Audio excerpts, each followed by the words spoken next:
This video is an introduction to the general syntax of R programming. We start off with operators. The most basic kind of operators are arithmetic operators, which we have used in previous lectures.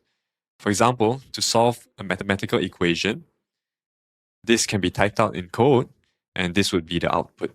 There are also logical operators. For example, if we want to check if 1000 is larger or equal to 1 times 10 to the power of 3, this logical operator allows us to perform such checks. As a side note, 1e3 is the exponential notation for 1000. The result of this expression shows that 1000 is larger or equals to 1000. Feel free to refer to your notes for a more comprehensive list of operators in R. For example, you have arithmetic operators, plus, minus, times, divide, and so on. Logical operators, less than, less or equals to, larger than, larger or equals to. Two equal signs tests whether two expressions are exactly equal, and an exclamation mark with an equal sign tests whether two expressions are not equal. Moving on, variables are another type of general syntax in R. These are named objects used to store data. In R, the back arrow is used to assign variable names. For example, you can assign the value of 4 to the variable name x. Do note that instead of using the back arrow, the equal sign would also produce the same result. However, in the R programming language, the equal sign is reserved for other users. Specifically, it is used to assign parameters within functions, which I will talk about in future lectures. You can print variables by name.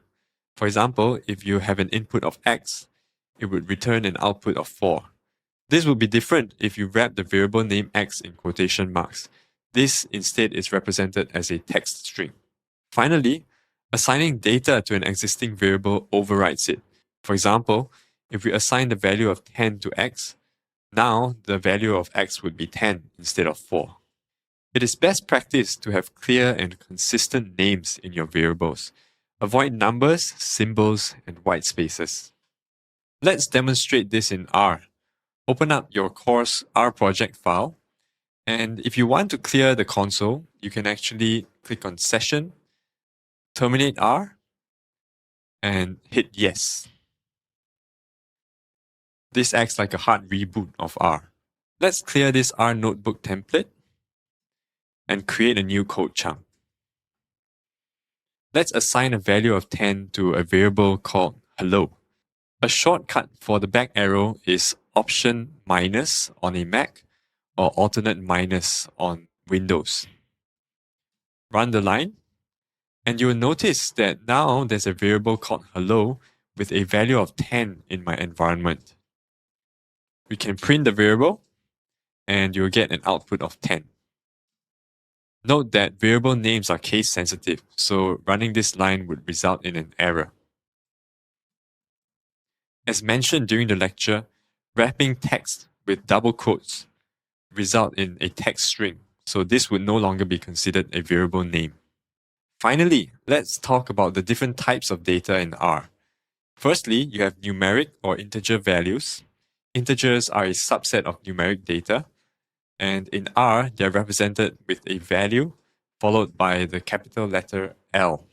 Secondly, you have character or text strings, always surrounded by quotation marks. Thirdly, you have logical data, true or false. And finally, you have complex numbers. In your RStudio session, let's try to assign new variables for your own name, your age, and your weight. After doing so, let's check the data type for each of these variables using these three functions. To demonstrate, in our test R notebook, let's create a new code chunk. My name as a character or text string. Remember the quotation marks. Should I reveal my age? That is the question. Let's say that I'm 20 years old. You can choose to represent this as a numeric value or an integer. Thereabouts. Run the whole code chunk. All these variables are now added to the environment. As mentioned during the lecture, you can check the data type for each variable. Create a new code chunk. The variable age is an integer, and it is also a numeric variable.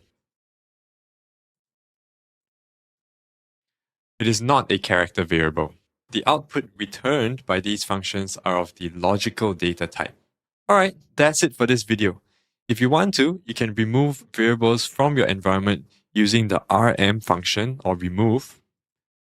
Let's say I remove the variable age and it will be gone from the environment. Alternatively, you can also click on this broom symbol. Hit yes, and the environment will be emptied. Okay, I hope you liked this video, and I'll see you in the next lecture.